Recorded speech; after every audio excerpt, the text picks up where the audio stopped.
Hello, YouTube universe. This is Tiffany, and I'm talking a little quiet because we just got Zane down to sleep, and where she's sleeping is not too far from here. So I'm going to be quiet, but I also want to take the opportunity to update because it's been a while, and um, I find as a parent, my gosh, time is so limited in terms of doing anything besides playing hide and seek and reading books and doing all the fun things that we've been doing with Zane.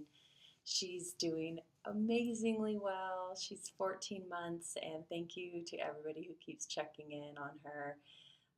She's phenomenal. She's just so amazing. I love being her mommy, and we're just having a really good time. She's doing a lot of sign language. She has about 30 different signs that she does, and she's getting potty trained, and she's running and dancing and giggling and starting to say mommy and daddy now, and that's just, God, it's just this feeling that's totally amazing. But I did not do my YouTube update just to talk to you about Zane. I just wanted to kind of check in. And, we're getting closer to Dade's lower surgery. It's not until April, but, when we scheduled it months and months ago, it felt like, oh, that's in 2014. I mean, that's a whole year away. It felt like forever. And now that we're on the verge of winter solstice and Christmas and New Year's, and, just over the horizon is 2014, it is starting to feel like it's really going to happen.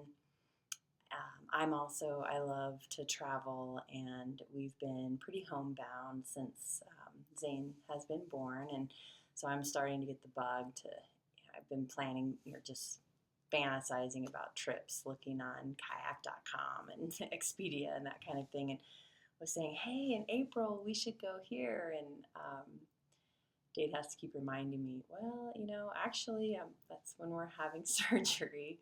So it's starting to feel closer, it's starting to feel more real. I have a lot of intrepidation about it. I just feel really nervous about this one. It feels so different than top surgery. Dade had, he does a ton of research, and so he was watching videos. This was a while ago, of the actual surgery itself, and I have I have professional training in anatomy and physiology, and have seen, worked on cadavers, and I'm okay with the human body and when it's open, and just seeing that surgery, oh, it's on such a sensitive part of the body, such a vulnerable part of the body, and it's just, I just keep seeing that scene in my mind and thinking about um, just, it's so raw. It's such a big surgery, and I feel incredibly thankful that we get to have it, and that it's going to happen, and that we have a surgeon that Dade feels extremely comfortable with, and um, but wow, it's a big surgery, and I feel very anxious about it, I guess, in terms of both wanting it to come because I know Dade's just so really looking forward to it, and a lot of anxiety about it because I don't want it to come because I think about how painful that's going to be, and um, how grumpy he's going to be, and how just if she's just this active little hurricane all the time, and how she's totally not going to get it, and the accidental bumps that I know are going to happen. Um, I have a lot of anxiety about the whole thing. But overall, my feeling is good, and we talk a lot about it, and I know from the perspective of him feeling better with his body. I know that it will make a difference.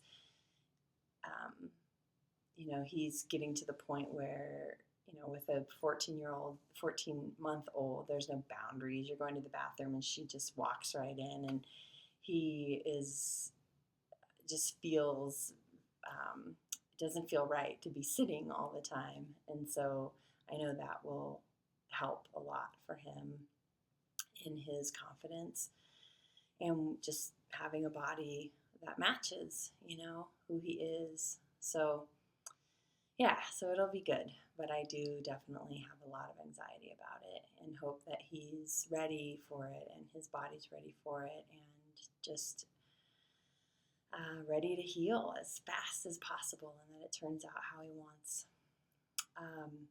I did have a funny situation the other night. We were laying in bed. It was just a reminder to me of how far, I think Dade's 2 years into his transition now, and how in my mind he's just fully transitioned to male. And we were laying in bed, and it was the middle of the night, and he had to get up and go pee. And so he gets up and goes into the bathroom, and I can hear him, and it's dark, and I do the roll my eyes back in my head and think, oh, he's not even going to turn the light on. He's going to pee everywhere.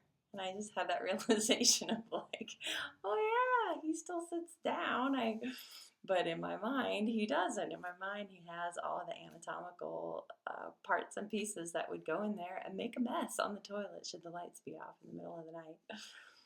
So we had to laugh about that the next morning.